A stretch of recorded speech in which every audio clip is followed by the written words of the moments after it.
नमस्कार दोस्तों, योगदान फाउंडेशन के यूट्यूब चैनल में आपका स्वागत है। तो आज के विशेष एपिसोड में हम पितृपक्ष में कौवा पक्षी के महत्व के बारे में जानेंगे।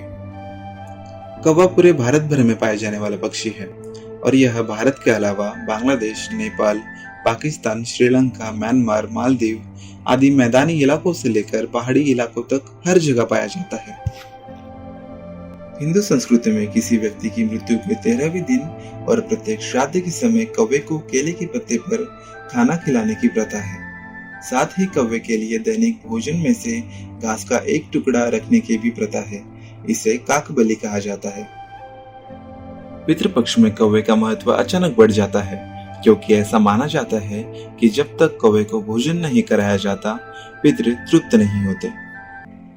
हिंदू धर्म में पितृपक्ष का विशेष महत्व है। धार्मिक मान्यताओं के अनुसार जब किसी प्रियजन की मृत्यु हो जाती है तो वह पितृ देवता का रूप धारण कर लेता है और अपने वंशजों की रक्षा करता है। पौराणिक कथाओं के अनुसार कौवे को यमराज का दूत माना जाता है। ऐसा कहा जाता है कि कौवा प्राकृतिक रूप से नहीं मरता, उसकी आकस्मिक मृत्यु हो जाती है। साथ ही जब कोई कौवा मर जाता है तो उसके अन्य साथी कौवे खाना नहीं खाते। साथ ही यम ने कौवे को वरदान दिया है, तुम्हें दिए भोजन से पितरों की आत्मा को शांति मिलेगी। इसलिए पितृपक्ष में कौवे को भोजन कराने की प्रथा है। कौवे के शरीर में कोई भी आत्मा रह सकती है, ऐसा माना जाता है। इस दौरान पितृ कौवे का रूप धारण करते हैं, इसलिए ऐसा माना जाता है कि कौवे को भोजन कराने से पितरों का आशीर्वाद मिलता है। पितृपक्ष में घर की छत पर या खिड़की में झांकने वाले कौवे आपको आशीर्वाद देने आते हैं।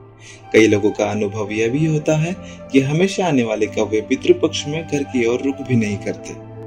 पितृपक्ष में हमारे पूर्वज धरती पर आते हैं। इस दिन पितरों का श्राद्ध और तर्पण करने का विधान है। पितृदोष से मुक्ति के लिए पिंडदान किया जाता है। इसके साथ साथ पितरों की शांति के लिए श्राद्ध करके ब्राह्मणों को गाय दान दी जाती है और कौवों को भोजन कराया जाता है। पितृपक्ष में कौवों का आना और भोजन ग्रहण करना शुभ प्रतीक माना जाता है, लेकिन कई जगहों पर अब कौवे कम ही नजर आते हैं।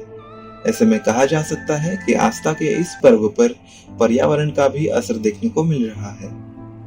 शहर में बढ़ती आबादी और पेड़ों के खत्म होने के कारण अन्य पक्षियों के साथ साथ कौवे भी अब नजर नहीं आते। सेक्टरों और कॉलोनियों में भी केवल 1 या 2 पेड़ ही दूर दूर तक देखे जा सकते हैं।